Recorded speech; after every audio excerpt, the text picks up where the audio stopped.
When I close my eyes, I can almost see it. When I take a breath, you fill up my lungs. And if my mind worked backwards just for a minute, I'd hold on to you before the memory's gone. I remember you, you lift my spirit. With you high is all I'm feeling. Remember how we felt alive. I remember you, you make me stronger. Can't go without it much longer. Remember, remember, I remember you, you lift my spirit. With you high is all I'm feeling. Remember how we felt alive. I remember you, you make me stronger. Can't go without it much longer. Remember, remember.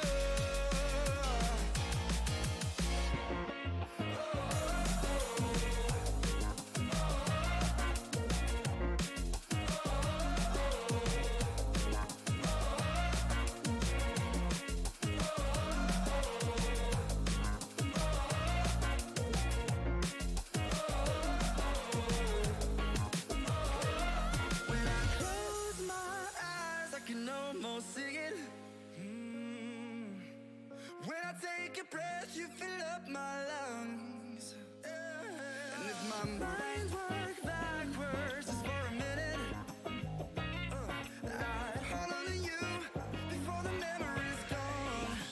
I remember you, you lift my spirit. With you high is all I'm feeling. Remember how we felt alive. I remember you, you make me stronger. Can't go without it much longer. Remember, remember, I remember you, you lift my spirit. With you high is all I'm feeling. Remember how we felt alive. I remember you, you make me stronger. Can't go without it much longer. Remember, remember.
When I close my eyes, I can almost see it. When I take a breath, you fill up my lungs. And if my mind worked backwards just for a minute, I'd hold on to you before the memory's gone. I remember you, you lift my spirit. With you high is all I'm feeling. Remember how we felt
you fill up my lungs.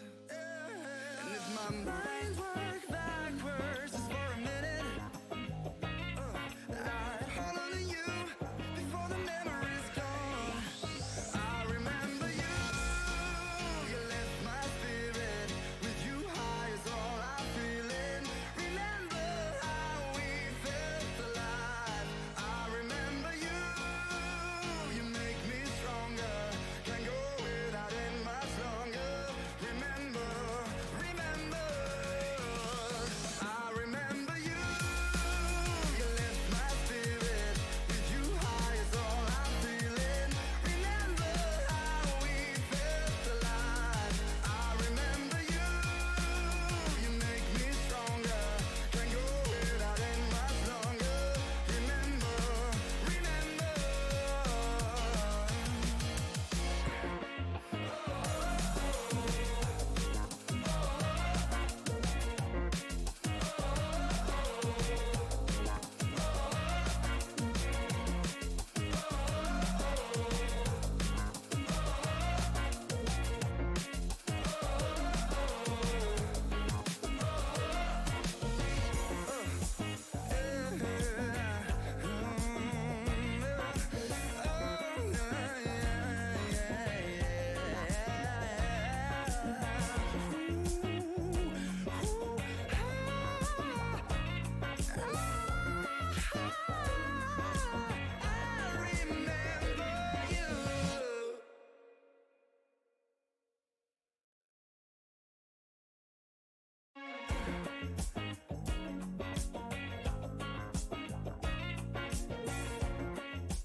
When I close my eyes, I can almost see it. When I take a breath, you fill up my lungs. And if my mind worked backwards just for a minute, I'd hold on to you before the memory's gone. I remember you, you left my spirit. With you high is all I'm feeling. Remember how we felt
When I close my eyes, I can almost see it. When I take a breath, you fill up my lungs. And if my mind worked backwards just for a minute, I'd hold on to you before the memory's gone. I remember you, you lift my spirit. With you high is all I'm feeling. Remember how we felt alive. I remember you, you make me stronger. Can't go without it much longer.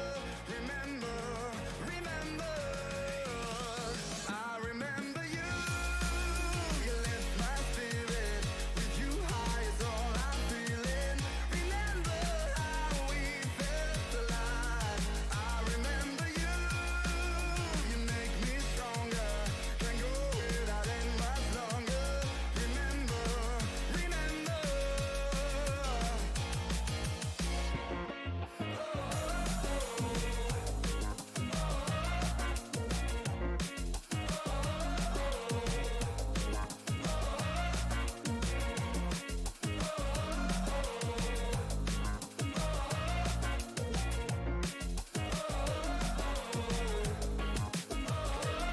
When I close my eyes, I can almost see it. When I take a breath, you fill up my lungs. And if my mind worked backwards just for a minute, I'd hold on to you before the memory's gone. I remember you, you lift my spirit. With you high is all I'm feeling. Remember how we felt alive. I remember you, you make me stronger. Can't go without it much longer. Remember, remember, I remember you, you lift my spirit. With you high is all I'm feeling. Remember how we felt alive. I remember you, you make me stronger. Can't go without it much longer. Remember, remember.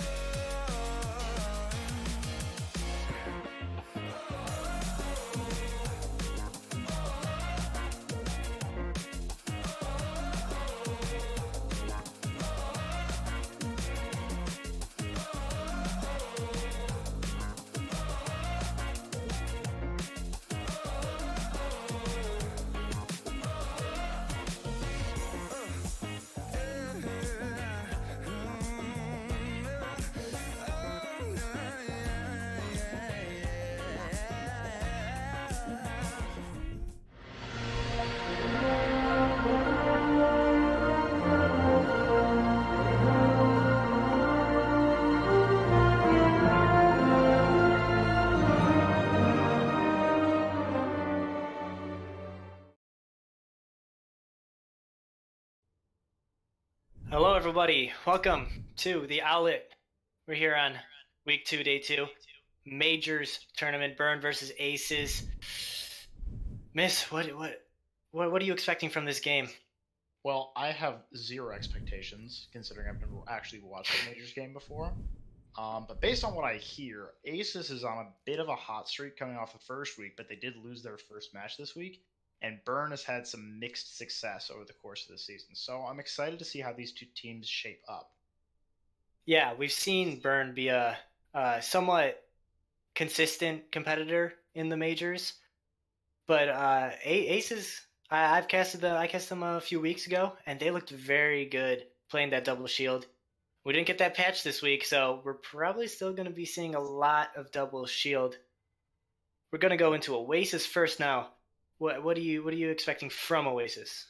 Well, I would definitely assume see the meta compositions here, but we might see a bit of Ryan Zarya as well, which happens to be good on one of the maps here. I believe it's City Center, or actually no, it's University. There we go. University is the one where we see some Ryan Zarya occasionally. But yeah, no, I would expect the double shield, either the Doomfist Reaper or maybe the May Reaper. Got some tight jokes that you could work with May. But yeah, no, I expect nothing but meta. Yeah, wouldn't be surprised. I've seen a lot of May recently. Seems like an easy choice, and everyone's good at it because it's May. In our second map, we'll be going to Hanamura. That's a pretty bastion-heavy map, especially on first point defense. Do you think one of these teams will pull out bastion here? I don't know. I haven't watched either of these teams before, but I know from playing in minors that it is a very popular choice at that level. Of course, this is only a few hundred SR above, so maybe some teams will opt for it as well. Definitely expect to see May if that were to occur, just because of the synergy between May and Bastion, being able to keep enemies out in the open for longer with the wall, stuff like that. And I would definitely expect to see May being run into that because of the extra shield that you get when you run with the May wall. If they don't run that, again, I would still expect a May. Because first, I like May. Maybe I like May a little too much. I'm sure my ranked enemies would wish I didn't like her as much as I did. But Hanamura, that first choke especially, May's really, really good on it. Because it's so tight, she can wall off tanks, wall off anyone she wants, and that can really help give her team an advantage. As we get into Oasis here, about to see what these teams are selecting. Yeah, Excited for this one. So that wraps up our first half maps. We'll get to the second half maps around halftime. But pretty excited because, I mean, Oasis isn't the most favorite Koth map, but it's still good. I still see a lot of variety. We're actually going to be starting on University, so you said Ryan Zarya could come out here, which, yeah, I think it could. There's those narrow corridors. We're going to see one of these teams lock in the Mei Hanzo, actually, which I would like to see. Mei Hanzo is actually is predicted to be one of the more meta DPS duos on the new patch, which, as you said, hasn't gone live, much to everyone's dismay. And it looks like Hold WM1 has actually pulled out the Reinhardt, which I'm very excited about because I do not like Orisa. Well, as you say that, he goes back to Orisa. I saw Pandemonia actually play this Hanzo a few weeks ago, and he did some work on it. I'm excited to see him pull it out again. First fight going on already. Walled off on the point. Hold WM1 takes out Bishop, and already the fight is going in the Ace's favor. Pandemonium also gets a headshot. Yeah, the Mei wall here is very impactful, as you saw. I'm Not Alex was able to wall off Hold WM1 and I think Chunk, and that just led to a quick, easy kill because Bishop could not get the support he needed from his team. Excellent job there. Clinical use of the Mei wall. Yeah, absolutely. Alex has really made a impact right away, which is what you want from your Mei player. Like, take the point right away and don't let anything happen. All charges are still below 50%, so it's a quick, easy fight for Aces. Absolutely. No real ult advantage on either side. This is going to be another dry fight here. Excited to see how it turns out. Already sucked into the middle are the Mei and the Orisa from Aces, so they're going to have to back up, and you're going to let the point go over to Burn while they regroup. Great pull from Bishop there. Yeah, and they're still looking like they're not giving up any ground. I like that. That was a big pull by Hold WM1 to get them in the pit. Or Bishop, excuse me, to get them in the pit. Excellent job by him. Yeah, Coalescence comes out here from Mr. Far North, but the wall comes up and the healing's blocked off. Coalescence comes out on the side of Burn. So they're going to be pushing through here with extra healing. Chunk takes down Hold WM1.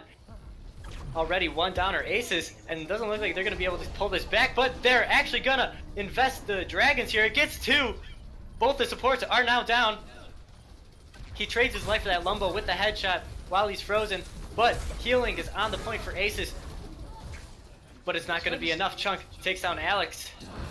I'm surprised this fight has actually gone the way of Burn. That's a big death loss. Okay. A 4K from Chunk.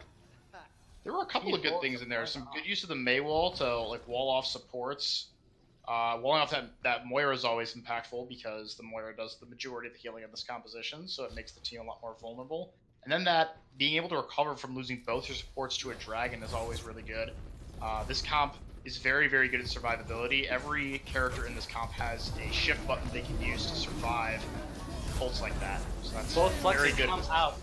We have the beat from Sid Kid Squid, but the beat comes out later on the side of Burn, so they have more survivability. Both bongos are down, but the survivability of Burn have put them in front here, already at 85%, and they're winning another fight.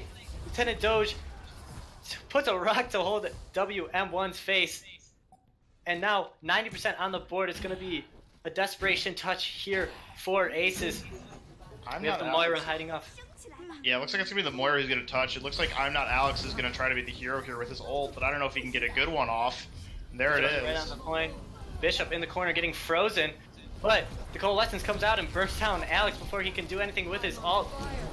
Already 3 down from the Aces. They're just struggling to stay alive. Bishop gets taken down by Pandemonium, but it's a little too late as Chunk takes down the Wrecking Ball, and the stall is not going to come through. Point 1 goes over to Burn. I really like the adjustments made from the side of Burn there. They start out with the Doom Fist because, that's the meta composition. The Doom Fist can ignore the shields, but they realize after losing a quick fight to this Mei wall that they have to get a Mei of their own, because Mei is just so good on a map like that, where there's only really one place you can enter the point from, 1 or 2 places, and both of those places are very tight chokes. Burn did a really good job of utilizing that Mei wall to isolate enemies, split up the enemy team, and get some picks off of it, as well as doing some they did a really good job of just surviving, stalling out fights, and allowing their team to get reinforcements and eventually win. So going into this next map, I'm excited to see what these 2 Pharahs have to do. I always love seeing a dogfight. I don't know about you. Absolutely. Air battles are some of my favorite parts about Overwatch. We have basically a mirror coming in here, except Reaper on one side, Hanzo on the other. They both take the point here, and we'll see who can get the damage in first. And it's actually gonna be Burn yet again. The damage orb takes it down. But in the backline, Alex does take Lumbo. The first air battle is won, but the Moira's doing too much work. And now Chunk takes down whole W yet again. The res comes through, so it's the 1 kill's not even gonna matter. And Burn takes the first cap. And this is one of the issues with running a Hanzo like this. And yeah, we're going to see the swap there. That range damage can be really good, and it can do a lot of work against the shields. But the Reaper can just survive better, and he can do a lot more up-close damage to eat through this insane Moira healing. So definitely a better pick in a meta like this. We're going to see him swap over onto the Reaper now to try to match the comp from Aces. Or try to match the comp from Burn, excuse me. We'll see how well it pans out for them. Here they go, back onto the point. But Chunk in the backline already gets the Moira down. And another one onto the off tank. So again, a quick wipe coming in from Burn. The Reaper of Chunk doing a lot of damage. I really do like running a Pharah Reaper comp like this. It's a little strange, all things considered, but the Pharah provides a lot of a distraction, because you kind of have to be aware of where she's positioned in order to position yourselves, your shields, all that. And that can allow the Reaper player Chunk to just go on a flank like that, tear up your backline, get a few quick picks, and just win the fight all by himself. Excellent job by Chunk. Yeah, and also on the side of Aces, they only have 1 ultimate, and they're really not close anymore. Coalescence, of course, but it's Coalescence. In the backline, Lumbo goes for the barrage, gets 3, takes himself down with it, but it's going to be enough to keep the point in their favor, and the res is going to come out right away anyway. Yeah, that was just a good barrage. Nothing really else to say about it. And like you said, you brought up the ult economy. Right now we're coming up on 5 ults for the side of Burn, whereas we only have 3 on the side of Aces. So I'm not really seeing a way, outside of a really big barrage from I'm Not Alex, that Aces can pull this one back. But it ain't over till the fat lady sings. 95. They don't see Chunk in the back line. He's there. Coalescence comes out from Mr. Farmworth, but the Gravitic Flux is there. On the top is Alex. He gets 1 with his barrage, but it's not going to do anything. The Coalescence takes him down. And on the point now, we have Aces trying everything they can. The res in the back line. It's going to come through. Chunk is back in the fight, but it might not be enough. Pandemonium takes down Bishop, and the res comes back onto Alex. So now they're fighting on the point. Yet again, the ball comes through to do extra damage and stall. And they're actually going to flip it here. Down 99-0. But they have another chance.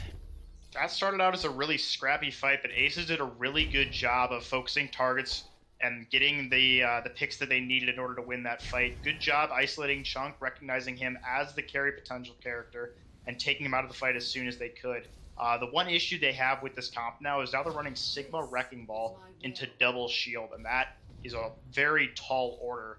They do have some ults to work with here, so it's not over yet, but it's still a really, really difficult matchup for them. Yeah, already on the point, but Hold W takes down the Moira in the backline. That's a huge pick. We'll see if the rest can get through, and it can't. The Blossom is there to stop it. Chunk takes down Pandemonium, however, but already down in the fight are Burn, so they're going to be not capturing it this time. Alex with a double kill at the tail end of the fight. Pandemonium showing Chunk that he's not the only Reaper around these parts, going on a big flank of his own and getting a massive pick there, stopping the Mercy Res. But good job by Hold WM1 to get that pick in the first place. That's a really, really impactful pick. The Moira can just do so much here. Yeah. Forced out the attempted res, which gave Pandemonium a perfect spot to Death Blossom. Exactly. Up to 60% now are Aces. Gravitic Flux is going to go up into the air, pull everyone down, but Coalescence is going to keep them healed up. Chunk rocked in the front line, but he's going to get away with his Wraith Walk. Rolling through the back line is Hold W, but Lumble in the air takes down Alex. He's yet again marked his territory in the high ground. The res doesn't come through. And Lumble has his barrage up in the sky. He takes Pandemonium down, and El Mamaracho. This could be it for Burn. Looks like they're going to be able to hold here. The mines come down on the point, but it's not going to do anything. It's just Hold W on the point. He gets stunned and taken out. 99 to 98 now. Alex isn't going to be able to touch. The Flux comes through. No one else can touch, and Oasis goes over to Burn. Quick 1-0. That was a really good job by Aces to pull that one back as far as they did, but eventually the better comp just wins out. As soon as the double shield comp gets those ultimates, they become a lot better. Just the comp, the issue with running a Wrecking Ball, right, in a meta like this, even though he has a lot of mobility, he has a comp that like really doesn't have that much mobility, at least not as much as him, can't contest him as well, doesn't have a whole lot of stuns. You know, with like the Pharah, the Reaper, the only real stun you have to be aware of is like the Halt or the Rock from the Sigma. But Wrecking Ball just doesn't have the point presence that an Orisa has or a Sigma has, and they did have the Sigma, but the Orisa is just so good at living and stalling and surviving, and that's something that's really, really important in top tier metas right now, is the ability to survive, and Wrecking Ball just doesn't have that. So we see eventually Burn is just able to overpower Aces with their superior composition. Excellent job by them on that first map. They really seemed like they were in control for the most part, especially on the first map. Doing a good job making the switches they needed, identifying their win condition, and hitting it. Little falter there from them on the second map. I'll let that go as far as they did, but excellent job, you know, turning it around, getting the win in the end. Good job by them. Yeah, absolutely. As you said with the ball versus the Orisa, you also have a bunch of playmaking potential with a good Orisa, so you're losing out on a ton of that when you switch over to the Wrecking Ball. And I mean, granted, he didn't have time to go back and change, but obviously that's where their downfall was. That's what happens when you let the first cap get to 99%. Yeah. Luckily, they will not have that problem going into 2CP. We talked briefly about Hanamura before and what we might see on this. I definitely would expect to see Aces pull out the May again. I'm not Alex did a really good job on that character for the most part. And Lumbo too did pretty well on the first map of Oasis. So I'm excited to see that. Not sure if we'll see the Bastion, but kind of hoping we do. Good old cheese strat, sometimes mix it up a little bit, you know. Mm-hmm. It'd be very interesting to see how both of these teams approach a Bastion defense, because for a lot of people, it's very difficult to figure out a way around that. Some tried the Sim Teleporter strat, some tried to just EMP it with the Sombra. So maybe that's what I'm excited for in seeing a Bastion strat come out from one of these guys, is to see if they can break it, actually, not to see the Bastion itself. A really well executed attack against a Bastion is pretty neat to see. it gives me hope for in my ranked games that maybe I can get through the cheese myself. Yeah, definitely. You mentioned the Sombra there briefly. I would personally love to see some Sombra. I am a Sombra main myself. Yes, I know that's really going to anger some people. I'm a Sombra May player. I'm the worst. Get used to it. But I think Sombra is a very interesting hero. I don't really see a lot of value coming out from one in a double shield meta. Maybe once the patch goes live, we'd see that more. But the sim strat that you mentioned, I see a lot of teams opting for that on this map because of how quickly if you place the teleporter right, you can have cover instantly right as you get onto the point, right? So as long as the Bastion bunker isn't set up on that point, let's say it's set up on that like right side high ground, teleporting onto the point there is a very, very good strategy because it forces the Bastion bunker to send someone to contest, and that's why the May is useful because the May can contest that. But it's still like giving yourself that immediate cover out of the sim teleport makes Sim really, really good on attack on this map. So yeah, I would be really excited to see that. Yeah, you have all that cover, and I mean, what are you gonna do if you're the defending team? How are you gonna get through all those sim turrets and the huge beam burning down all your shields? It'd be very, very interesting to see. I mean, I love doing it, so I don't see why these guys wouldn't. Agreed, agreed. If we don't see the Bastion strat, though, we talked briefly about it. Um, Something I would like to see about this that was shown a little bit in the Stage 4 of the Overwatch League. Pharah actually saw some use on this map in some niche comps.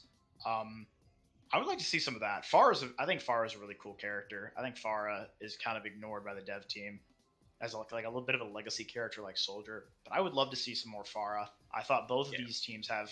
I thought I'm Not Alex and I believe it was Lumbo who has been switched out for Variant Rin.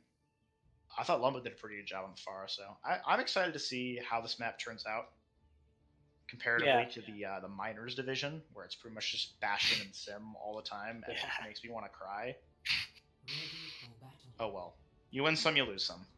We saw a great Pharah duel on Oasis, so I wouldn't be mad to see it come out here.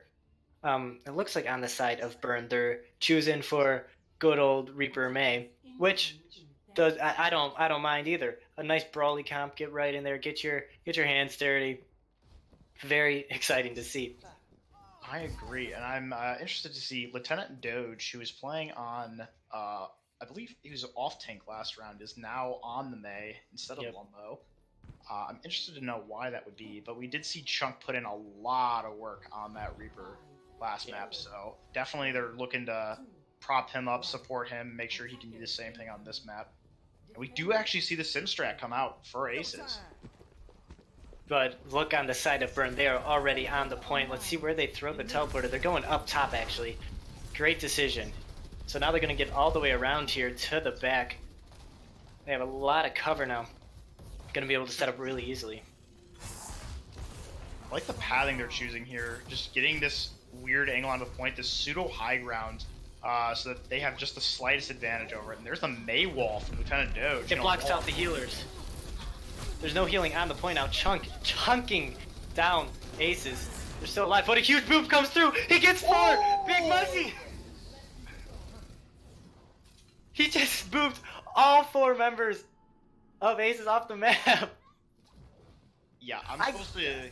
My job is to give analysis of the team fight. But the only analysis I can give is just you got absolutely destroyed there, Aces. One click took down 4 members of the Aces. Incredible timing. But they're right back in it. They're not taking any time. They've regrouped. They're in this right side. The wall comes up from the May, and it doesn't block anyone off, so this could be the opportunity. We see I'm Not Alex put his May up. Mr. Far North already takes down Bishop. 1 down. Coalescence come out, but it's not going to be enough to save Burn now. After the first boop, they go down, and Aces are going to be taking point A just like that. I really do like that teleport. I'm stealing that for my ranked games. That's a really interesting teleport right up there because it kind of like you can hear the sound cue that it's above you, but it's kind of hard to tell where it came from. And then they just drop down, bait out the May wall, and then use their May wall more effectively to take out the Orisa for the side of take out the Orisa for Burn, which is really impactful first pick because Orisa has so much survivability, and if you lose yours first, you pretty much just lose the fight. Looks like Aces love this high ground sim teleporter, but they get pulled down by Bishop. And now the brawl's on the fight. The Mayall comes out from Alex, freezing members left and right. Mr. Farnorth takes down 2, but Lieutenant Doge comes back with his own Mayall. So now on the point, it's gonna be stalled out here. Burn manages to bring it back, but Aces still want to fight here. Hold W puts down his supercharger, and the V comes down too. They think they can win this, but there's 5 members on the point, and now only 1 member remains. A little bit of wasted ults there. What do you think? What do you think that was about? I would assume it's a little bit of a miscommunication. I can maybe like excuse the supercharger because it's like, oh, I only see 2 people, maybe we can win this, but the beat was a little ill advised. I would assume that was a coordinated effort maybe where they decided, oh, let's just try to fight this and win. But typically on a 2CP map, if the fight has lasted that long, you kind of just want to give up, die, and get out, and just regroup with your team because the defense has the advantage of spawn read. And now Varian has this gravitic flux. It could wipe out the entire team. In the backline now, the Bongo comes down from Bishop. Coalescence too, that's going to be a ton of damage going into that small corridor. Coalescence comes out from Mr. Farnorth. Chunk up top looking to strike. The Blossom comes in and takes down Pandemonium. We have the damage orb doing tons of work, but we're going to give most of the credit there to Chunk for doing the damage. Skill orb, I'm telling you. Most skillful ability in Overwatch. And Chunk, excellent job there. He sees that where Aces are pushing in from, and he teleports up to that high ground right above the point and just waits for them like a shark waits for his prey, and then just absolutely destroys them with that expertly timed Death Blossom. Good job on him. He's been doing an excellent job on this Reaper this game. Yeah, absolutely a highlight for the DPS players in this game. You're going to take the same route here, Aces. But, I mean, they still have that Gravitic Flux to go up against with no beat, and here comes the Gravitic Flux. It's got 1 member in the sky, but everyone else gets out of it. Damage Orb takes down Sitquid in the backline. Pandemonium takes down Chunk, but already Aces are on the back foot again, down 3, and now just staggering themselves on the point. Varian takes down Pandemonium, and just far north left. Varian, some great Sigma play here as well. Yeah, that was a pretty good flux. Pretty basic fight win for Burn. They had a definite ult advantage there, and now I believe that was just like kind of an eco push for Aces. Just charge their ults, die quickly, lose it quickly, don't give too much ult charge over, and now you see these ult economies are pretty even, actually maybe favoring the side of Aces, who are coming up on 4 ults here. They're gonna have the Supercharger, the Cole, the Flux, and the Blizzard, all of which can win this fight. So, but they need to figure out how they're gonna beat this Blizzard that comes out from Lieutenant Doge. And there's the Blizzard right there. And the Sigma's already frozen up. Can he stay alive? He does. The wall there to save him, a great wall. The Flux comes out, takes down Varian. The beat just a little late. Coalescence come out. The beat actually aggressive from Sidquid with the Blizzard too. And the Bongos. Damage and freeze coming out onto the point. Chunk trying to hold on, hold W, takes down 2. And it's going to be Aces looking to pick up the next point. All 6 of them on the point. They finally start ticking up percentage. Excellent use of the ults there from Aces. And like I said, they use that as an eco push to charge them, and then just use them all very well in order to win that point. Looks like they will be able to take this here, but again, Stall's coming out. We'll see how it turns out. Staggered, and now the Tracer gets on, but the Blossom is there from Pandemonium to take Chunk down, and Varian as well could not survive the damage. So, under a minute remaining, however, 48 seconds, finally Aces gets through. But will it be enough to stay on top of this Hanamura, or do you think Burn is going to give us a better time and eventually win the map? I am not quite sure yet. We haven't really seen... the attacks have been pretty good from Burn on the control map, but I haven't really seen them play on 2CP yet, so I do not know what their strategies are. I do not know how they'll do this. Something I do want to highlight real quick, though. I have to give we're probably going to see a play of the game from Chunk there for that excellent Death Blossom on the defense there. But I want to give it to I'm Not Alex there for that great Mei wall, keeping his off tank alive and allowing him to get that big Sigma ult off. That's a huge play. Excellent use of the Mei wall. And we're really seeing these teams use the Mei very well. So I would expect to see aces with the Mei on the defense. And there it is with the Bastion, no less. This was that Mei Bastion comp we'll be talking about. And now, if you want my opinion on this attack, I would say it's not going to go too well for the side of Burn because of how good this Mei Bastion is here. What's going to be really important is if Burn has a designated way that they beat Bastion comps. Because once your team figures out what you do when you see a Bastion, it becomes pretty routine how to beat it. But a lot of teams can't figure that out for the most part. And a team like Aces, maybe their Bastion strat just, they have advanced knowledge of how to use Bastion on defense. We'll see how they do it here, setting up on that normal high ground. It looks like we have them expecting the Symmetra, but we don't have it on the side of Burn. Burn realizes now that there's a Bastion going low already. Ooh, we have some disconnects. Interesting. Pause coming through, and yeah, there it is. I'm going to use this pause briefly to talk about the comp that Burn was running there. They're running this Mei Reaper, right? And this the Mei Reaper can work here because if you can, they have the Moira Lucio too, which is the more important part here, because the Moira and the Lucio can allow you to sustain the damage long enough, like sustain and speed long enough to get there, using the all the shields you have available to you. So you have the Orisa shield, right? That can take 900 damage on this patch. You have the Sigma shield that can take 1500 damage on this patch. Then you also have the Mei wall, which each pillar can take 400 damage on that patch. If you use all of those shields together, all those like damage mitigation tools together, right? Along with the speed, you can get the Reaper onto that Bastion as quickly as possible.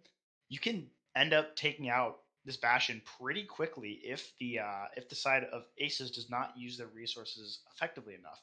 Of course, they do have that the eye field from the Baptiste, which is going to be used to save the Bastion. So when we do see these reconnects come in, we'll have to see how that pans out.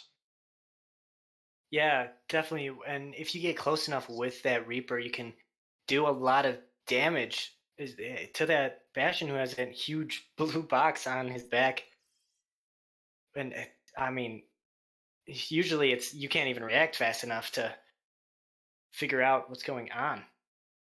So hopefully this can get close enough. Agreed. Especially on a map like this, you have that little if they go, let's face it, like act like you're from the attacking spawn, right? That's how I'll directionally say this, right? If you're from the attacking spawn, right, and you go off this little left side up, you can actually like get up onto them or go behind them or something like that. They could also switch out for the sim once their players reconnect and try to do that. There's a lot of ways they can attack this. It would appear that they have figured out. Oh, it looks like we're going to unpause here with not everyone in the game. Oh, everyone is there. Okay. A little interesting. Looks like we're good. Luckily, it happened at the very start, so not much damage done. Although they're a little behind on ults now, but it shouldn't be too much of a problem. And actually, maybe Burn maybe took that opportunity to talk it over a bit and find out what their actual strategy is going to be. And they're going to go straight for the point here with the Lucio, speed boosting them in, and they take the point. Pandemonium can't take anyone down. I'm Not Alex stuck on the point by himself. They're already closing in on one tick. They wall off the Orisa, and it's going to be an easy first point for Burn. Aces on the back foot. The Bastion did not work out. Burn just said, we see your Bastion and we don't care about it. We're just going to go to the point. That's a bit of a tactical disconnect there. They see the Bastion. They have no idea how to deal with it. So all their players just disconnect. They talk it over and they run an expertly crafted attack on that, using all their resources to get to the point as soon as possible and force the Bastion to move, which it does not want to do. Excellent job by Burn there. The wall comes up onto the two members here. You can't lose your Moira first, and Burn is going to be halted here. Aces put it together. They switch it up back to the Reaper and Mei, and they do exactly what they plan to and stopping them right away. An interesting approach from Burn, but maybe, you know, I haven't really seen the bottom work, but maybe Burn has practiced that themselves. Yeah, I really don't like that pathing. I would assume, like you said, maybe it's a practice strat, but it kind of just allowed allowed the aces to just aggress on them at their own like accord, right? And that was you don't really want to give that to the defending team if you're attacking. You don't really want to give them in the advantageous position if you can avoid it. Quick wall comes out onto Bishop, but doesn't look like aces want to aggress that. Pole comes through, high ground battle here on the stairs. Burn's gonna decide to go over to this left here. Flux comes out, that gets 3 members in the sky, but the beat's there as well with the coalescence, excuse me. And they're gonna be going in right now onto the point. But the blizzard is there to halt their progress, and without those support ults, the damage is gonna be too much to hold them up. Pandemonium and hold WM1 get the headshot and kill. And again, it's gonna be aces holding with some great ult rotation. Mr. Farnoth takes down 2 at the end. And that looks really good for them on paper, especially due to the way the ult economy has shaped up here. But something I want to highlight there is the use of the Sigma ult. Sigma's ult against this comp doesn't get a whole lot of value because a lot of characters can either escape it or kind of tank it. Like Orisa, Moira, Mei, and Reaper can all leave it. But it gets out the support ults, and that allows Alex to have that huge blizzard to win them the fight. But now Burn has 4 ultimates they can use here to win this fight, so we'll see how it ends up. And here's the first ultimate coming up on top, freezing as many members as they can. It looks like they're staying alive pretty well right now, but the Blossom comes out from Chunk. Chunk can't find anything. Big Muggsy with the boop onto Alex, takes him down, but Pandemonium gets 2 with his Death Blossom. 3 now, Lieutenant Doge comes down. Mr. Far North keeping him up with the Coalescence, and that's a quick team kill from Aces. They're still holding here, 3 minutes left on the clock. What went wrong there for Burn? Well, first off, I gotta highlight Sid Kid Squid there with the excellent beat drop to save his team. He beat it off to it from a weird angle after not getting caught in that blizzard and allowed his team to survive that for much longer than they should have. And then we just saw a weird Death Blossom come out from Chunk that didn't really have a lot of potential there. And Pandemonium just comes up with a bigger one, more effective use of ultimates from the side of Aces. Big wall in the middle of the point now from Lieutenant Doge, trying to section him off. But the Flux comes out from Varian. There's no beat anymore, and that's going to take Bishop out. So back on the defense, Aces are holding their own and looking very great here. Chunk is by himself on the point, going to be staggered out a bit, and he does die eventually to Pandemonium. A very great defense. Big Muggsy could not get the beat off to save his main tank there. Yeah, Ace is doing a really, really good job cycling their ultimates and just using all the resources as effectively as possible in order to stop these pushes from Burn. But now Burn they still have the 2 tank ultimates, but now they have the beat as well, so they can survive this blizzard coming in from I'm Not Alex, and they're going to use it offensively, actually. Yeah, taking the point and trying to bring the offensive to them, but the blizzard comes out from Alex, and that freezes both of the tanks. The Gravitic Flux doesn't do much, but damage is there. Chunk takes down Pandemonium. Coalescence come out, trying to do extra damage and keep people up. It's not going to be enough. Alex headshots Chunk while he's frozen. And again, Burn cannot find a way to even take a tick onto this point. 1 minute 20 remaining. It looks like Ace is actually going to have the higher of the 2 times. What can Burn do? Sure. I want to highlight these ult economies right now because we just saw 3 ults come out for Burn right now, and it's not looking good for them. Aces have a lot of their ults coming online right now. I don't really see a way Burn can get through this without a really effective push here. They have no support ults to survive this onslaught of damage coming in from the defense. And already Bishop is walled off, taken low, but he stays alive. Varian actually takes out Pandemonium. That's a huge pick to start off. The Immortality Field on the point, so it's out for the remainder of the fight. Chunk goes in with the Death Blossom, but he gets taken down. The window comes up from Sid. Bishop 2 gets Alex. The Amplifier goes onto the point, but it's taken down right away. Up in the air, the Gravitic Flux trying to do damage, but Doge takes a headshot. The Gravitic Flux can't really do much. The Blossom comes off Pandemonium, actually gets Varian and Bishop taken down as well. It looks like Burn isn't going to be able to do it here. Muzzy has to use his beat late just to survive. 10 seconds remaining and he gets taken down. It's just going to be the Tracer now to try to touch at the last second. Aces put the wall up. Alex, an incredible wall. They can't get through. 1 second remaining.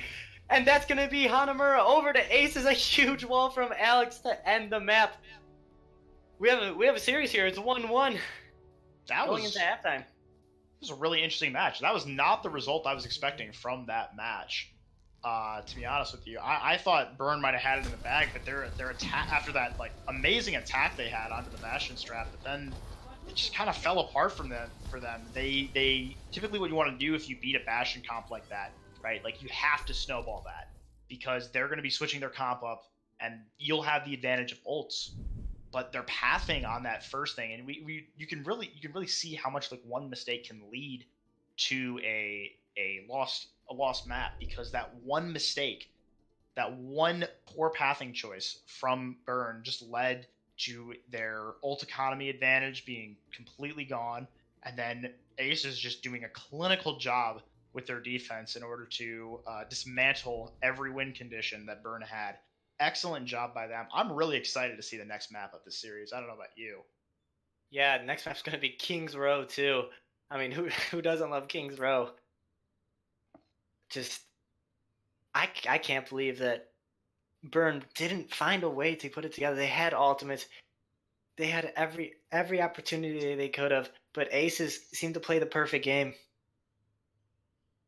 Agreed. They had a very, very close chance on that second, on their final push there, but just again, Aces did a really, really good job of surviving, recognizing the win conditions of the enemy team, and just finding a way around them. Good job by them. That gives me hope for their defense on King's Row. I do like how much Mei we're seeing in this series. I was expecting more Doomfist, I'm going to be honest with you. Doomfist isn't really played in the minors, which is where I'm more accustomed to, because of the difficulty with the hero, the less synergy. Typically, you got to use like a lot of abilities to support your Doomfist, right? Typically, you see more like Pharah, more Mei. So I'm surprised to see as much Mei as we're seeing. Of course, we have seen two pretty tight maps, and King's Row is another one of those tight maps. So we've been seeing I'm Not Alex with great performance on this Mei. And I would expect to see him shine just as brightly on King's Row. I'm excited for it. When we see this high octane Mei gameplay, it's really mind games on when the wall goes up and when to go in, and if you can section off the other team or not. So it's great to see Alex actually doing very well to win those mind games, and he's basically the reason that these fights have been this way. Also, I want to point out that Sid Kid actually went to the Batiste for that last fight there, and he got the window, and the immortality fields were right on point. I mean, everyone is saying that Batiste is a broken character, but I gotta admit he's kind of fun to watch and play. So when I see great timings from a Batiste player and just mowing down the enemy team with his window, it kind of makes me smile. So big props to him for he seemed to be the one to pull back that last point there for the Aces.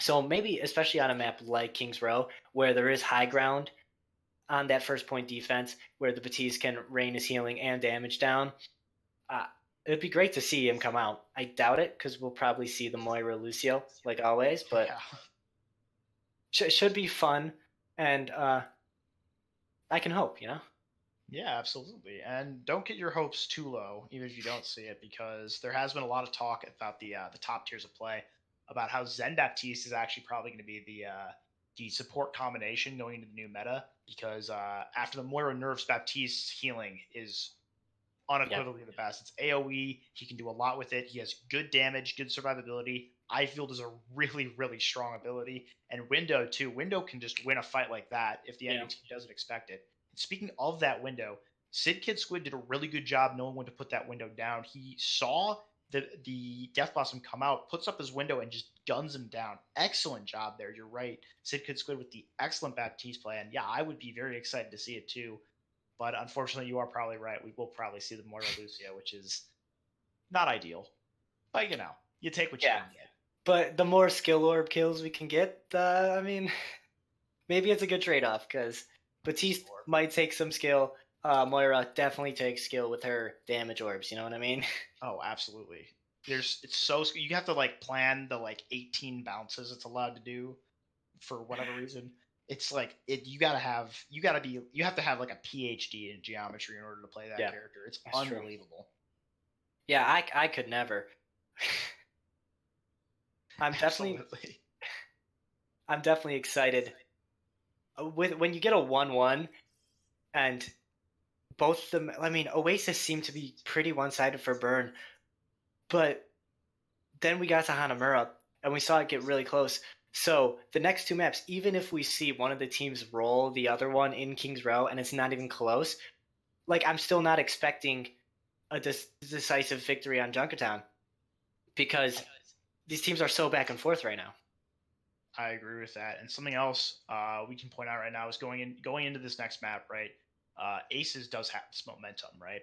But you said it yourself, like Burn had the momentum going into map 2, and they had all the momentum going for them after that first great push on the first point, and then it just fell apart for them. So something I want to ask you actually is if you're in this situation, if you're Burn right now, you just beat them on first, and then you just got rolled on your attack. Like, what are you saying to your teammates right now to pick them up and get them ready for this next map? I'm saying that we cream them on Oasis, so we have to put ourselves back into that mindset actually, that we are the better team, and that yeah, Hanamura is not our map. It's fine, whatever.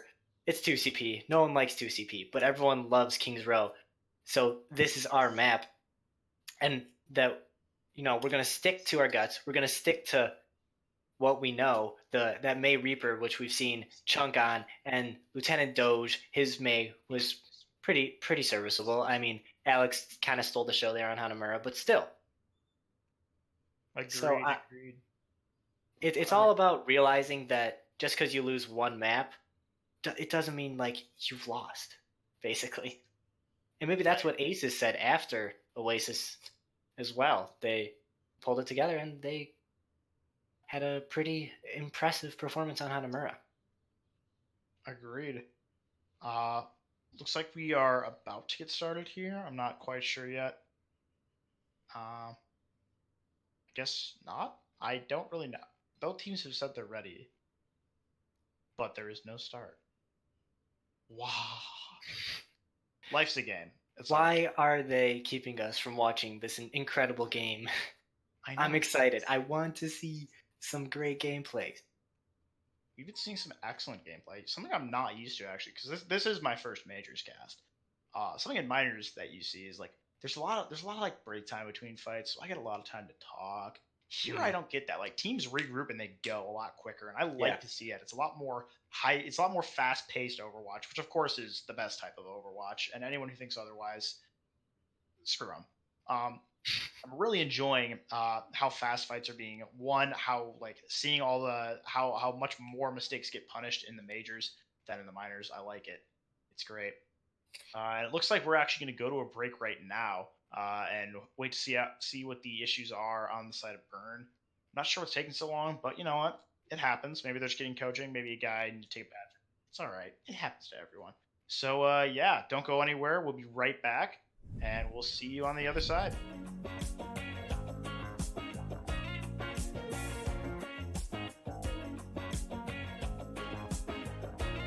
When I close my eyes, I can almost see it. When I take a breath, you fill up my lungs. And if my mind works backwards just for a minute, I hold on to you before the memory's gone. I remember you. You lift my spirit. With you high is all I'm feeling.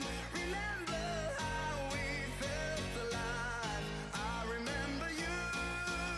You make me stronger. Can't go without it much longer. Remember, remember.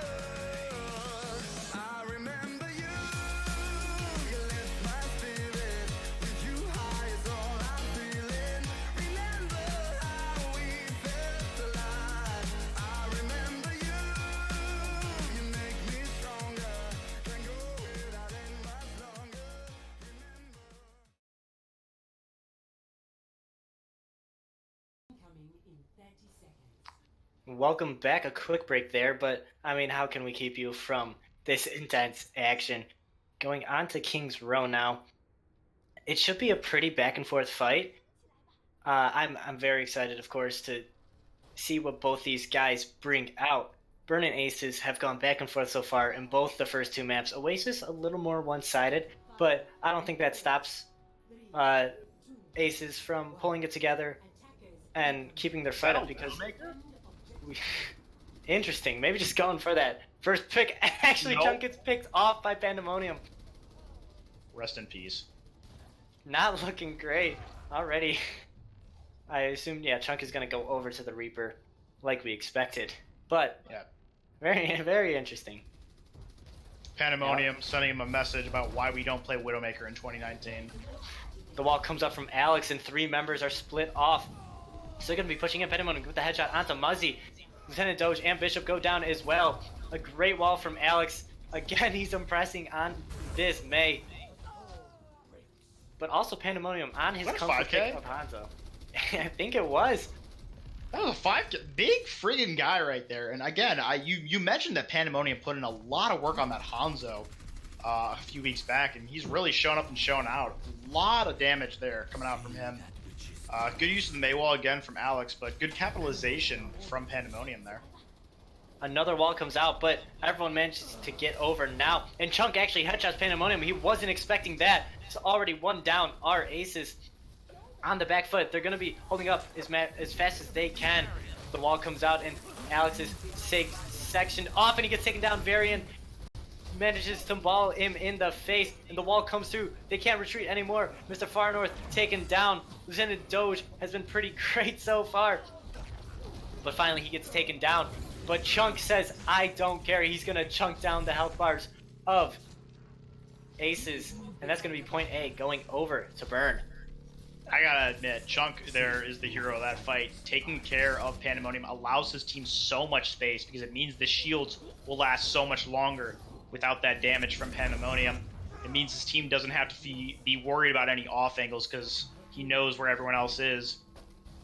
Just after that, just a clinical push by Burn, taking care of everyone. And they actually stagger I'm Not Alex, which means, yeah, they're taking a lot of space here. And I really like that. This pushing up, letting one person stay on cart to push it. Really good job by Burn. Really, really fundamental Overwatch being played by them right now. Yeah, absolutely. That quick switch onto the Hanzo from Chunk really defined that point. Obviously, we could see that Aces were not expecting it. So, good on Chunk. And now he already has the Dragon. But on the side of Aces, they basically have all 6 ults. Sid a little far away, only at 75, but he'll get there soon enough. A big ult fight is going to be coming up here. Tons of ults on board. 2 Coalescents come through. The Dragon from both sides. Pandemonium seems a little bigger right now. He gets 2. And that makes the fight even, but Mr. Far North with the Coalescence takes down 2. Chunk is going to get a headshot onto Alex. And now it's a back and forth onto the point. Far North was walled off from his team. Is Burn winning this? Burn is actually going to be able to pull this back. It's just DPS on the card, and he takes down Pandemonium. Sid has to run back onto Lucio. He can't do this all by himself, and now reinforcements are arriving. They're going to be taking this point. That's kind of big, actually. The wall comes out. Oh, They yeah. get the contest. The blizzard comes out. The flux in the sky.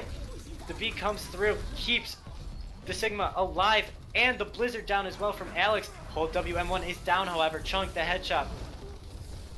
And Burn really wants to cap this right here. They're fighting with everything they got. The Dragon comes out from Chunk to section them off. They can't get to the point. Sid gets rocked off. It's just the May and the Moira. They get taken down. Chunk has been putting on a clinic with this Hanzo. It's been incredible. Yeah, Chunk's been amazing, but I do want to highlight Lieutenant Doge there. He actually blocked the May ult from I'm Not Alex. If I'm not mistaken, I'll have to watch it back to make sure. But he puts up his May wall, and that actually saves his team. They are all just outside of the range of I'm Not Alex's Blizzard, and that saves them the fight. Excellent job. Excellent May play coming out in this game. Absolutely, but Alex gets staggered. Pandemonium manages to pick off Chunk, so now they have the advantage. Aces are going to be looking to push this right away. Stop the card here. The Bongo comes down, looking for that extra damage to win the fight. Dueling Coalescence now. Moira's looking to keep their team up. The pull comes in. Alex with the headshot onto Varian, takes him down, and Alex with another kill. And it looks like Aces, with that quick advantage, are gonna be holding here. They're actually pushing into the spawn now, so they can get any stagger picks. I do like that aggression. Sometimes ill-advised, but I think it was a good choice from them. I'm not Alex coming back with a vengeance after being picked off by Chunk in the beginning, and makes his presence known here. Now, if we look at the ult economies from both teams, it's pretty even, but if Hold WM1 and Pandemonium can get a big Halt Dragon off here, I'd say they win this fight easy. Yeah, we don't have any beat. Oh, a huge the boop! boop! Sid gets 3 with the boop! He's incredible! The boops in this game. I can't believe it. That's a big You had the pull come in from Hold W into the boop. Wow. Yeah. Ace is saying we don't need ult combos around here. We just need some Yep. good old-fashioned Lucio play. The one click into the 3 deaths. But Burn does not care. They're back in.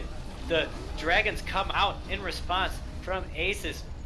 It's not going to do anything though, except maybe buy a little more time. Coalescence comes out. Bishop's supercharger finally goes down. The flux in the air, taking some damage is Muzzy, but he stays up with the Coalescence.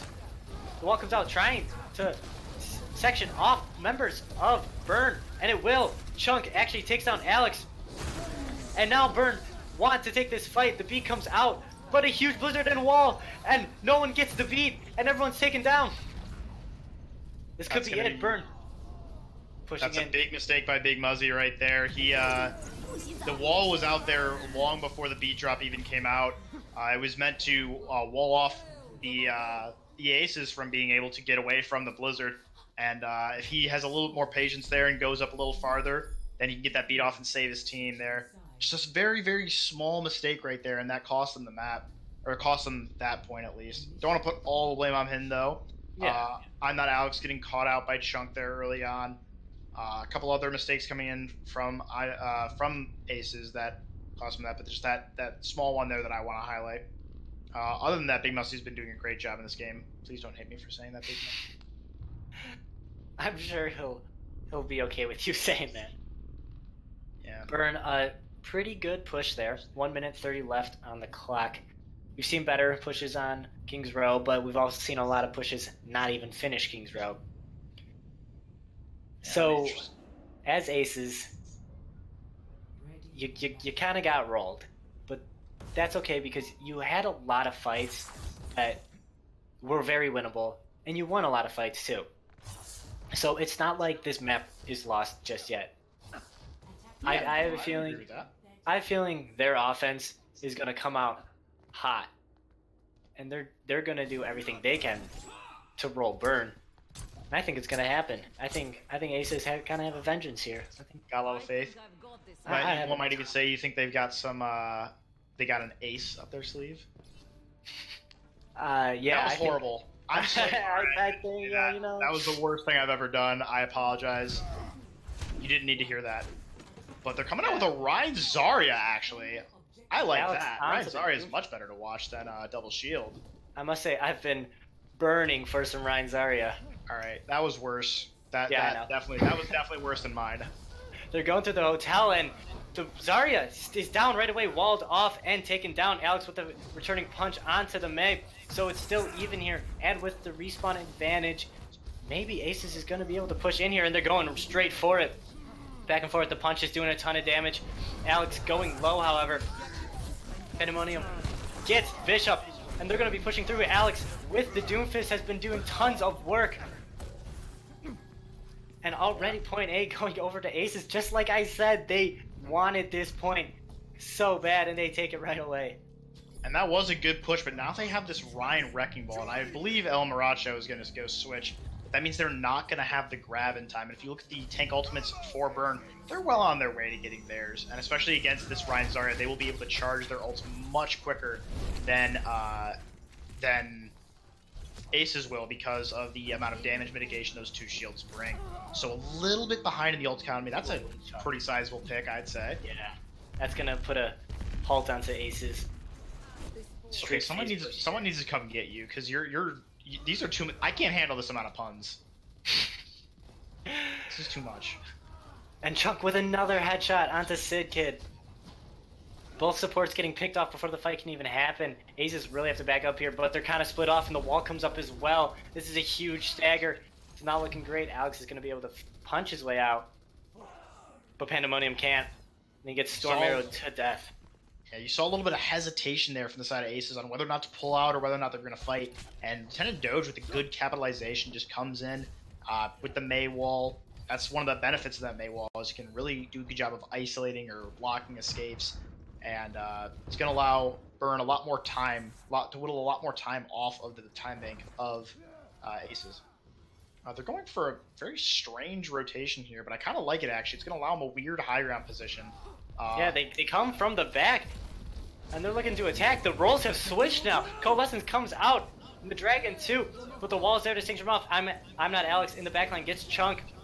The beat comes out to keep the members alive, but that's going to give a free flux. A huge shatter comes down, 3 down, and that's going to be tons of damage. Hold W takes down Bishop, and it's going to be Aces continuing to push forward. I'm not Alex with a late punch and kill. Pandemonium takes down Varian as well.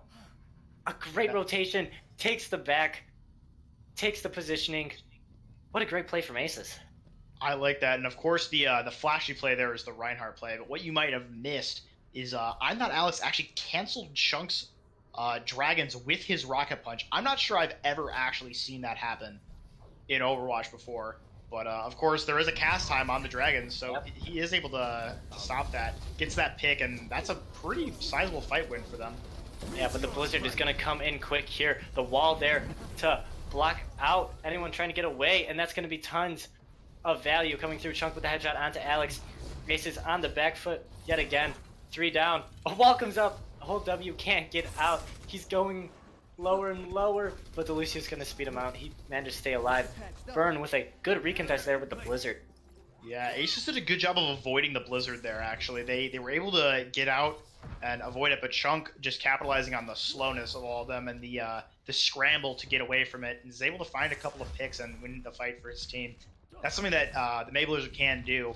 It doesn't always have to freeze 5 enemies. Sometimes it can just, slow them down or zone them, make them make a few mistakes, and allow their team to capitalize on it.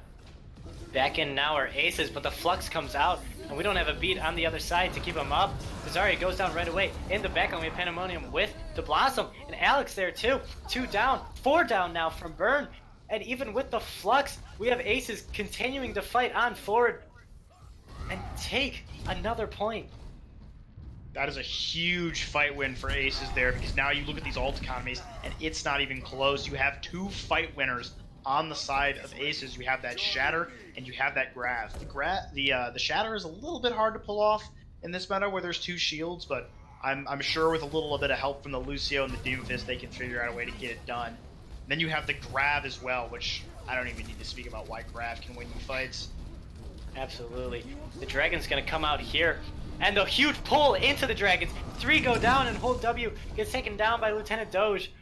A great pull Dragon there, and that's going to give Burn some breathing room, especially since Big Muzzy isn't quite there at the sound barrier.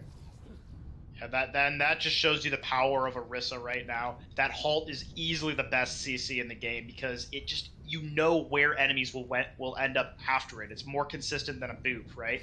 Yeah. And they do a great job of capitalizing on it with that Dragons there. Very clinical combo. Only you needed to use 1 ult to win that fight, and that can get them back in this if they play their cards right here. Yeah, we're back into it, but Far North is already taken down. They're down a Moira, and that healing isn't there to keep anyone up. And that's going to be a quick lost fight from Aces. Time whittling down. Pandemonium going to jump off to reset himself. And they haven't found an opportunity to use the Grav either. They've been holding on to this Grav and Shatter for so long, and no value's coming out of it because they don't have any time to use it. I agree. These quick fight wins are coming in really big for Burn because now they have these 2 defensive, they have the 2 support ults to survive the onslaught of ults that's going to come out from Aces here. But the Grav finally comes out. It gets the Sigma, but that's about it. The Shatter comes out and gets 2. The Sigma taken down. He's going so low. Varian finally taken down. Hold W also down, however. And here comes the Death Blossom from Lieutenant Doge. In the ice block was Alex, so he doesn't get taken down. But finally, yet again, Lieutenant Doge with 3 kills now. 4 to clean up the fight. So they held That's on kind so of big long. though. He held on so long for that shatter and that grab, and it didn't even win them the fight. Yeah, and that's gonna secure a lot of potential here for Burn to win this map. They've now got a better time make at the very least than Aces will on the reattack, and they have much better ult economy here. There's not really anything that can win this fight for Aces. Another dragon comes in, but this time it's not going to do anything. But Chunk with his Storm Arrow takes out the Moira. Yet again, Far North cannot stay alive long enough.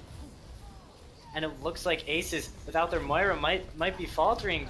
But they want to push this. Damage coming through. Everyone's low. Pandemonium in the backline uses Blossom. But Chunk with the Storm Arrow takes him down as well. It's not going to do enough. It gets 1. And now on the point are just the tanks. And they're going to be taken down back to this double shield. To Sigma, trying to back out. He's down so low. He stays alive, but Alex gets headshot. Chunk is putting in a lot of work on this Hanzo. I like this Hanzo Reaper. It's a little bit different than what we typically see because Hanzo doesn't exactly have the survivability of a Mei or a Doomfist, but it's really working out for them. And Chunk has another Dragon coming up here. I believe he used one last fight. So they get a Dragon combo off again and win the fight. The Flux comes out, but the Blizzard is there from Alex. But the damage is already done in the backline. 3 down from Aces, and it looks like it's going to be Burn trying to win this map. Alex takes 1 down. The beat comes in late from Sidkid. It's not going to be enough, though. Alex goes down as just the supports on the point. The Blossom comes out, takes down Sid as well. A stall ball here. And it's not going to be enough. Pandemonium onto the Doomfist himself. They're still trickling in here, but it seems like it's a little too late for any sort of aggression. And it's going to be Burn taking King's Row. Goes up 2-1 in the series. I mean, what a great map from Burn. I agree, and that just shows you some of the power that the double shield has over the Ryan Zarya. The Ryan Zarya is a good comp. It's a good fundamental comp. But the issue is that they can't find an opening. They can't close the distance on this Hanzo enough to get anything done really. And they don't have the chance to use their ultimates, and they just lose 2 quick fights to Burn, and it allows them to charge their ultimates, get even on the ult economy. But the issue with that is that in this meta, the ults in a double shield composition are so much more impactful than a grab or a shatter. You can block the grab with 2 shields. You can eat it with the Sigma thing. A lot of people can get out of it. The Mei can just cryo. The Reaper can just Wraith. The Orisa can just Fortify out of it. And the Shatter too, they all have ways to avoid it.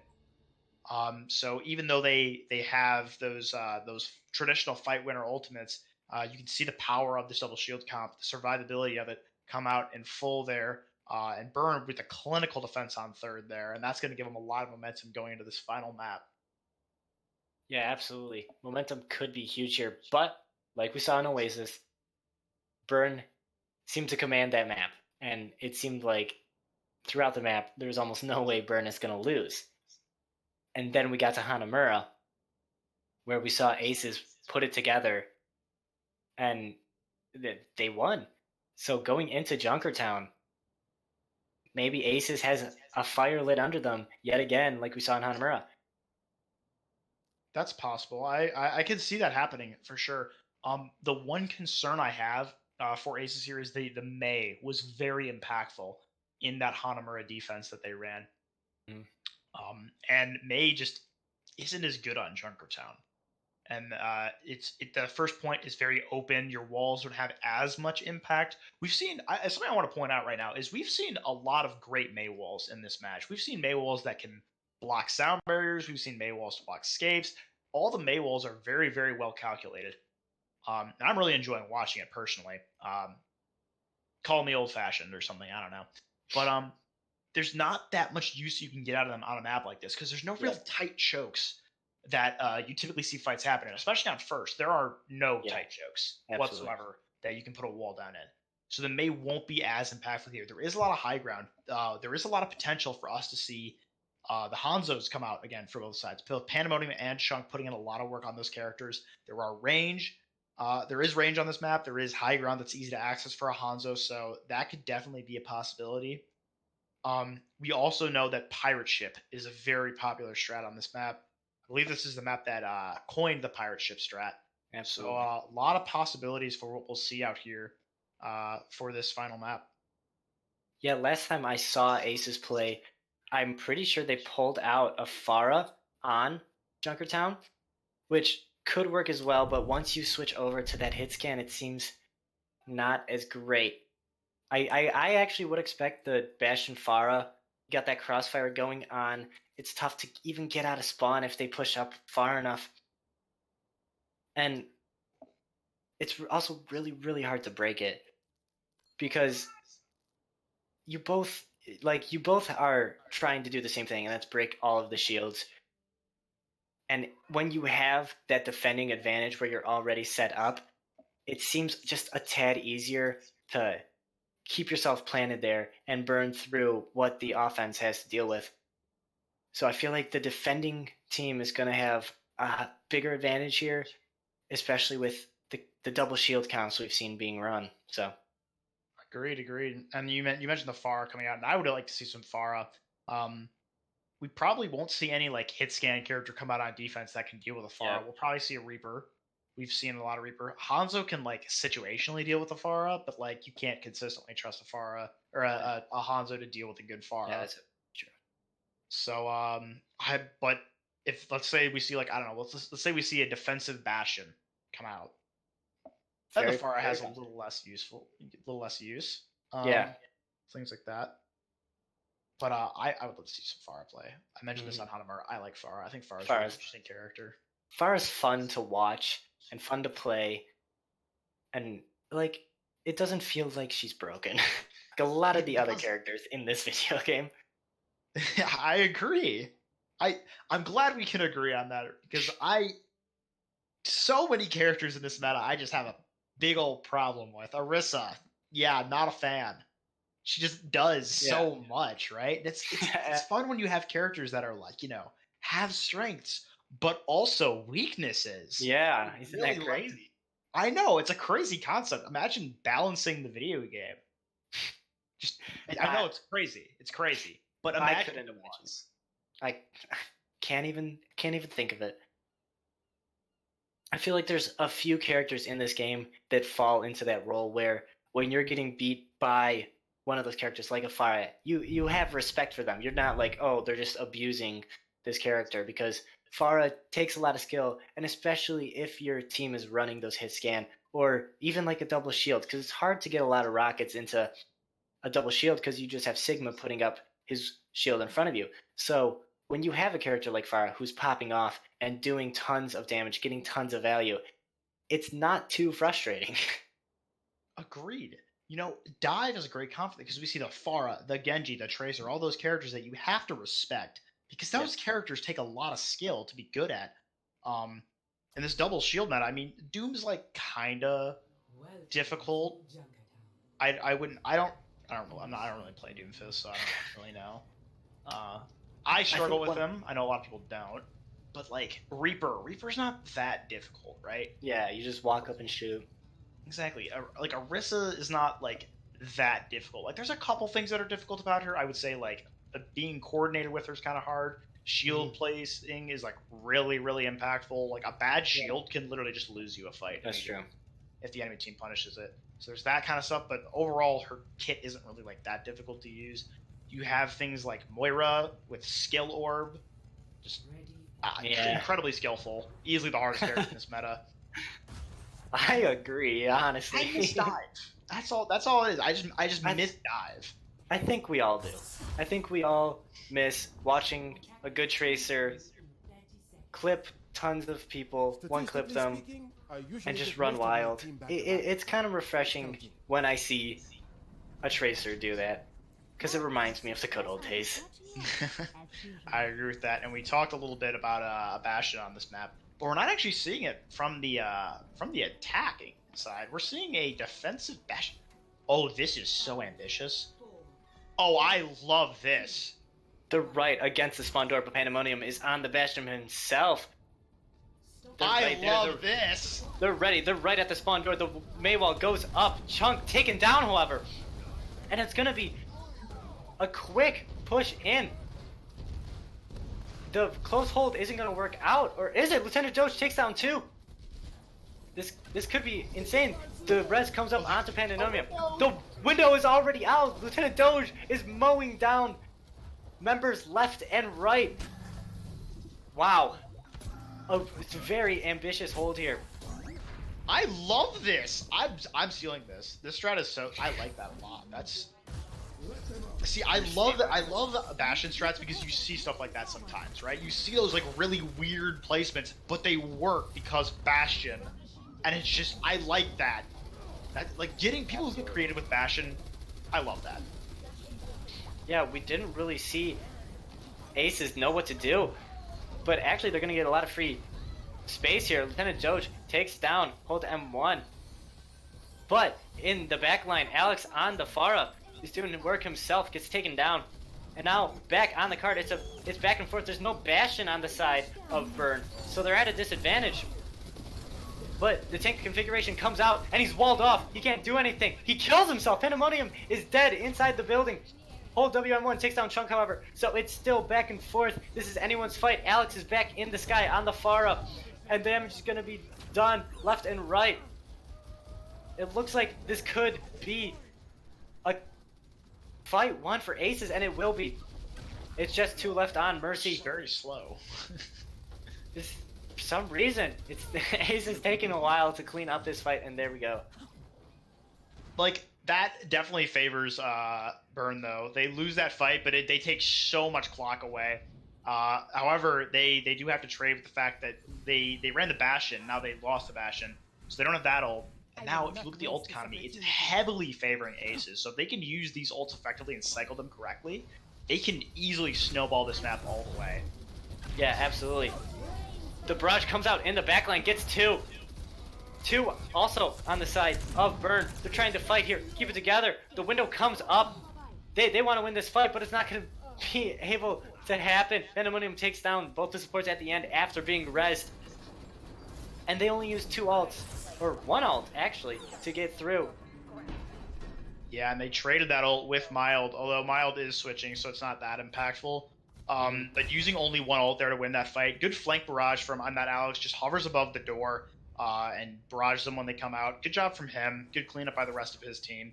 And now we do see some impactful ults come out from Burn. They do have this Blizzard, which I would assume they're going to use right away here to try and win this fight. They're letting them come in a little bit. Yeah, drop down onto the point here, waiting for that curve maybe. The Blizzard goes down, and that's 3 members frozen. The Immortality Field isn't going to be able to keep them up. Pandemonium and Mr. Far North go down. Alex, however, gets one onto Bishop, so that could be good for the next fight, but for the time being, we have Burn holding on. Finally. And that's a big fight win for them because they only needed to use 1 ult there to win that fight. They just used the Blizzard, and that just shows you the power of Blizzard against a comp like this, because this comp doesn't have a Lucio, so they can't just speed out of it. They're all very immobile characters, so you just throw the Blizzard down, you get rid of the Bastion, you get rid of anything else that you need to get rid of, and then you just win the fight. Blizzard is such a powerful ultimate, especially in the hands of a player like Chunk. Yeah, especially in this close quarters sustained meta too. Yes. Back onto the point now, looking for any opportunity. The Flux comes out. Actually, dueling Fluxes come out now, but we have El Maracho's much better.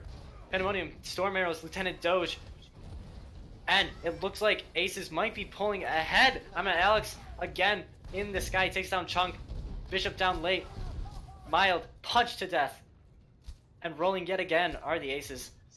Brutal. And Big Muzzy will be able to contest here. Looks like he's waiting around for it, or maybe he's going to taxi back his Reaper. There was a flaw in Looks like he is. I do like that call, actually, because it allows more reinforcements to get the point quicker. Let's see if they do have time for the touch. If they do, though, I would expect I'm Not Alex to come up with a barrage here and win the fight. Yep, there he is, right on top. But it gets sucked up by the Sigma, and Chunk takes him down. So, Burn are looking to stop them yet again here. Big Muzzy kills Pandemonium. And now it's a back and forth right on the card here. The skill orb from Mild takes down Mr. Far North. I like that I have converted you into saying skill orb. It warms my heart.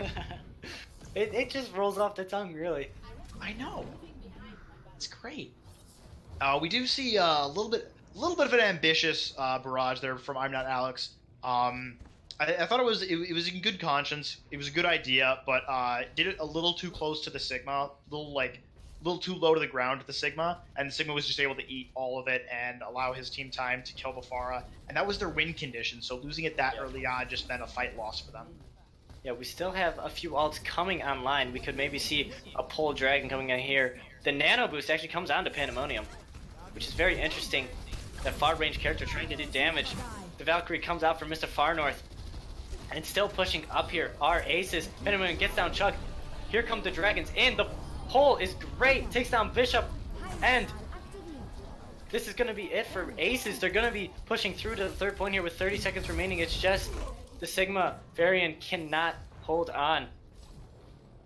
Yeah, see, I'm sitting here wondering why they're giving him nano in that situation, but I figured it out. The nano was for intimidation. It was foreshadowing. Because it's like, we're going to waste a really powerful on this Hanzo for him to do nothing. And then he's going to kill your entire team because we can do that.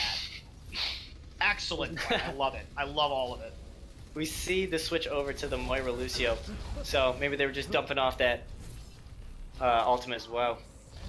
Potentially. Pushing through here.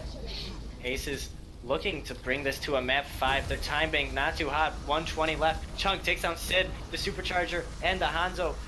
Doing tons of damage. Lieutenant Doge takes down Alex as well. Chunk with the Storm Arrow takes down his counterpart of the Hanzo. And halted yet again our aces. 1 minute left to go. And they only needed to use one ult to win that fight. And we're seeing a lot of that. Really effective use of ultimates coming out from both teams in this matchup. And I would say the ult economies are pretty even, except for one thing, and that is that Burn has more support ults. We have the Flux come out. It takes Varian up in the sky, but that's about it. Lieutenant Doge gets caught out, however, at the front. Coalescence comes out from Mile, but he gets rocked out of it. It's not going to do anything. It's wasted. Muzzy gets frozen up. Can he get taken down? He does. Chunk with a headshot onto the Lucio. Both Lucios are down, but it's going to be aces winning the fight. A great rock there from El Mamaracho. That was really good. I'm not going to lie to anyone. I spaced out a bit for a second there, so I didn't really see what happened there. But I'm going to assume it was really good. What I call fight winning. I would assume. Back into the final fight here. The Dragon comes out with the Flux on the opposite side. Varian taking them in the sky. The Supercharger and Coalescence come out. This is it for aces. They need a cap here. Bishop already down. Lieutenant Jones takes down Sid too. Pandemonium with 2 on his own. He's bringing Pandemonium to the burn. They can't hold it together. Pandemonium doing work on this Hanzo, and they're going to cap in overtime. They do it. Wow. Pandemonium went wild. Agreed. Excellent job by them. The excellent use of the Supercharger. When you see a Supercharger like that come out, you really got to watch really high damage characters like Reaper, Hanzo, Sigma especially, because that Supercharger, the 50% damage, it allows them to put out so much damage so quickly. Like a single Storm Arrow with 50% damage boost can just shred a tank before they even know what hit them. Like, yeah, it's so impactful. When you pair it with the Coalescence too, you have tons of healing coming out with the Coalescence and tons of damage, mowing down members. Then what do you do? You just watch your health whittle away, and then you're gone. Exactly. Back in spawn. Really effective use of the ults there by Aces to finish off that map. They did finish it in overtime, which means that they will probably have a worse time bank than Burn if they finish, unless they are able to hold them. They will also come out with their own May Bastion on defense, which I think is really cheeky, but I'm really excited to see. It looks like we're going to have a duel of the Bastions, which is, always the most high-octane Overwatch we can present here from the Owlet tournament. But it does... I'm curious to see if they keep this Moira and Ana. I would assume they won't. But because you typically want the Rez and the Baptiste, I feel, to prolong the Bastion's life as long as you can. But it looks like Big Muzzy at least is going to come out on this Ana. If you can get a solid ante, yeah, absolutely. That could be what they're going for. Waiting up top, keeping Baptiste here. Aces guessing. Mild goes over to the Baptiste, and they're staying on this high ground now. And the fight's going to be happening. The Bastion's dueling, trying to see who can break the shields. Anti comes through, but it does not connect. No progress on this payload, and finally they jump down. Maracho ate the ante there with the last little bit of his kinetic grasp, and that's really big because that ante would have spelled death for his team. And 4 people are not huge anti. This could be death for Aces, but they managed to hold on. Hold W is low, very low. The window comes out, trying to do damage. The cart's rolling past him. Alex takes down Bishop with a headshot. But Varian inside that room takes down the Orisa of Aces. And now it's back and forth the trades. Tank configurations come out. Another anti onto Pandemonium. Lieutenant Doge with a 2K with his tank. And that's going to do it. They're going to break that first point defense. Pandemonium manages to kill himself yet again. Oh well, it happens. Yeah. I do want to highlight the ult economies right now from both sides because so that was a pretty fast fight win once it ended there. But the fight did last quite long. However, Burn not really having a really big ult economy advantage. They are closer to their Blizzard and their 2 tank ultimates, but not by that much. And Mild does have the Baptiste window, which they will use here to stop the recontest. The wall comes out, puts a Bastion on the top, so he can't receive a shield, and Alex takes him down. But the kill onto the Baptiste from Mild, he takes down 2. And they cap. Varian pushes everyone off the cart. The Blizzard, no one can get through. And that's Burn taking point A pretty handily. Still 4.5 minutes on the clock. Yeah, Aces are gonna have one shot here to get them off the payload with their own Blizzard, but I would assume that Burn is expecting that. They're gonna save the Fortify to get out of it. They're gonna use the Nano to prolong anyone who gets stuck in the Blizzard. And they have more ultimates here. They have the Supercharger for their Bastion to do work. They have the Flux here, and the Aces just don't have that. They don't have an answer to it. The Supercharger comes down and the Nano onto the Bastion. That's a ton of damage. The Blizzard comes out onto the cart now. Varian takes down 2, however, and there's no one there to help clean up this Blizzard. Lieutenant Doge takes down Mr. Farmer before the rest can get off, and that's going to be a quick street phase as well. Burn absolutely rolling. A great cycle of ults. The Nano onto the Bastion was, I mean, what do you do? You lose your health in half a second. Exactly, and a great job there. Don't really know what happened to Bishop, but oh well. Yeah. Not sure how you kill yourself on Orisa. I'm not sure how you kill yourself on that part of the map. Very interesting. Very interesting. Oh, you know what happened? He got split spawned. He was at the first spawn, and he had to get to the second one. Oh, I see. The Flux comes out onto the cart, but Lieutenant Doge is going to be kept up by the Immortality Field. Varian himself uses his Flux up in the air, but Pandemonium already gets 2 on his Bastion. Lieutenant Doge, with a window in front of him, is going to be mowing down members of Aces. They're trying to hold here underneath, but they can't. Lieutenant Doge is doing too much damage. Looks like El Mamaracho is walled off and frozen.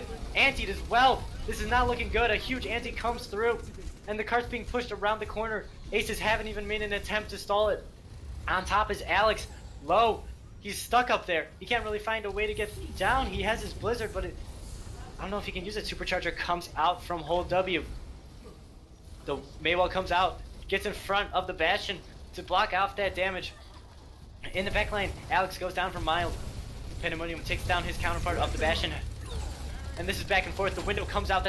That's what a Bastion loves to see, a window in front of his face. That Maywell's not going to hold long. And again, they're holding. They're trying their best. It's back and forth. The Blizzard finally comes out. This could be fight winning. That's really big. Immortality Field is there, however. Can it keep people up? A huge anti comes through. And that's going to be it. Burn is going to finally break this defense. Alex gets one onto Chunk. Mr. Farnorth in his Valkyrie. Can't really do much. We'll see what Alex can do. Can he stay alive long enough? He can. He has that Blizzard. He uses it. You're going to have 2 members stuck in there, frozen, but it's not going to matter. Touch at the last second is Mr. Farnorth. Back and forth yet again. Doge on the cart. Nano boosted in his tank configuration. Another huge anti-Pandemonium can't stay up. El Mamaracho takes out Lieutenant Doge eventually, but that's going to be it. Bishop gets 2 headshots, finishes the round. 4 minutes on the clock. That's a huge time big. Wow. that seemed like a fight that just lasted the entire point there. So I'm gonna give you a little break here. Yeah. Something I want to highlight No real quick kidding. is Big Muzzy's Ana pick there. I was doubting it, right? Because you want the res for if your Bastion dies. But Burn making a statement saying we don't need a res if our Bastion never dies. And I thought they got a lot of value with it. They got some good nanos off that helped them win fights. They got some excellent antis off, and antis are good, right? Because even when you don't get kills off of them, the enemy cannot push when they're antied because they're not receiving sustain. And when you're going into a Bastion and you're not receiving any healing, that's just a recipe for disaster. I also thought there was excellent coordination from Burn to deal with where the aces were set up. They were set up in that like underpass underneath the rotating bridge. And they did a really good job. They set up their Bastion and let him just zone the enemy team with the window while while the Mei was pushing cart, while Chunk was pushing cart, and that just allowed there to be a little bit of a war on two fronts action going on where they have to stop the payload, but they can't move or else they're just going to get mowed down by Doge. Excellent job by Burn there to finish that attack, and now all they need to do is just stop this cart on the first point, and they'll have an easy map win laid out for them. Absolutely. We see Burn taking a more spacious approach to this defense, so not held up right at the top, with Bishop taken down right away. But we also have a Bastion going down. Pandemonium can't stay up himself. The res comes out, and he's back up, but Lieutenant Doge doesn't care. He mows him down yet again. Lieutenant Doge being frozen from up top. Mild takes down Alex, and the first defense is pretty easy here. Only 30 seconds remain. I do like this approach here. A little more safe because they know they don't need to whittle them as much time down. They only need to get a minute off the clock here. So they're playing a little bit more safe, in a little bit harder to reach of a position. And they're hoping they can stall this out to overtime. They will be able to. So it will have to be an overtime push for Aces if they are to complete this point. 5 seconds remaining. Finally, Pandemonium actually gets down Bishop. That's going to be a huge pick. Big Muzzy manages to get the res. In the meantime, though, Lieutenant Doge takes down Old W, and Pandemonium is down as well. The rest comes out, but it might be a little too late. He's going to back up to that window from Mr. Far North. The Immortality Field comes out. Can it keep everyone up the dragon onto the cart? Pandemonium manages to take down Bishop. The Flux comes out. This damage could be what Aces need. Mr. Far North, headshot onto Mild. They're trying to win this fight, and they're doing it. The Valking Mercy on the cart, but Lieutenant Doge takes down 2. The Flux is back. The res comes out. The Blizzard is there, but no one's there to follow up on it. Lieutenant Doge is frozen. Mild keeping him up. And it's going to be Burn holding with a great defense. I love to see that from a Bastion bunker. Is excellent cycling of abilities there to keep the Bastion alive, to keep the team alive. They did a good job picking apart the pirate ship from the enemy team as well. And now they have their work cut out for them. They just have a very, very short range to push. I believe, yeah, Aces only got 35 meters on that. So now Burn is 35 meters away from taking the dub on or over Aces here. Yeah. We're going to see what they come out with. I would expect to see not a Bastion comp, to be honest. I'd expect them to try to beat the Bastion comp. No, they got the Bastion comp. Okay. I lied. I'm scuffed. Don't worry about it. I'm willing. It doesn't look like Aces are too certain on what they want to run just yet, which is very, very frightening. You want to know exactly where you're coming out as, but we have Pandemonium on to the Hanzo, so they're not going to be running the Bastion on defense. I actually really like this. I think they know they can't really win a war of attrition in a Bastion bunker against an attacking Bastion bunker here with the amount of with the time that Burn has here. So they're going to try to play some off angles and pick it apart the old-fashioned way by giving it war on too many fronts for this Bastion bunker to deal with, because it wants to focus its resources, and if you attack it from a bunch of different angles, it can't do that. So that seems to be the win condition here for Aces. Yeah, Alex on this left side with the Pharah looking to do damage. We have the rest of the 4 members of Aces down around this corner. Barrier already destroyed. That's going to be big. Don't have that Sigma barrier. Lieutenant Doge takes his position at this corner. Nothing happening just yet. Damage going all around. Alex already 70% on his ult. A huge rock comes through here, and people are being frozen. Both immortality fields go down, but Chung takes down Sid, and that could be just what they needed. Bishop takes down whole W as well. This is gonna be it. Burn just pushed right through. The 4 members couldn't hold it against the 6. They ignore the Pharah. And we have Burn winning the match 3-1. A great match from Burn. Play of the game.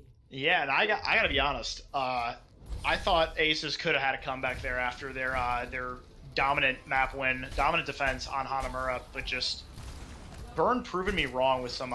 They had an excellent comeback there on Kings Row. Did a good job winning that map. Good job clutching that one out. And then on this map, it just felt like they had all the power in their hands. I didn't really feel like there was any point in which Aces had the advantage on this map. It always felt like they barely won out their fights, right? But it felt like when Burn won, they won hard. And excellent job by them. Good 3-1 victory. And I don't know where this puts them in the standings because I don't really keep up with the majors. But I suppose I could check real quick. What did you see from this match? I saw a lot of decisiveness. Aces didn't seem to play well, but a lot of the times it felt like they were questioning whether or not what they were doing was the right thing to do. Which, I don't know if you know this, but in Overwatch, you kind of want to know what you want to do. So I feel like that's where Burn took the advantage in that both teams have the capabilities to put it together and be a great team in this league. But Burn has that, something about Burn has that extra push where they're coordinated, they know what they're doing, they're focusing their targets pretty exceptionally. I mean, don't get me wrong, Aces were great. Their DPS play, great as well, Alex and Pandanomium. But something about the alt cycling and just teamwork, really, from Burn was just a notch better. I agree with that. We saw some great adjustments from Burn in this match, especially like we can the most obvious one is of course on map 1 on Oasis, right? They come out with the Doomfist, right, which seems that's the meta, that's the practice strat. But they realize that on this map the Doom is not going to work, so they pull out a May of their own, and they are able to take care of the of Aces after losing the first fight pretty convincingly. It was just stuff like that. They just had some really, really good teamwork together. I thought the tank play was overall just a little bit better from Burn. I felt like Bishop was using his pulls, or was at the very least having his pulls followed up on more by his team. I thought Chunk had an excellent game on the Reaper, on the Hanzo. He even played May there for a little bit at the end.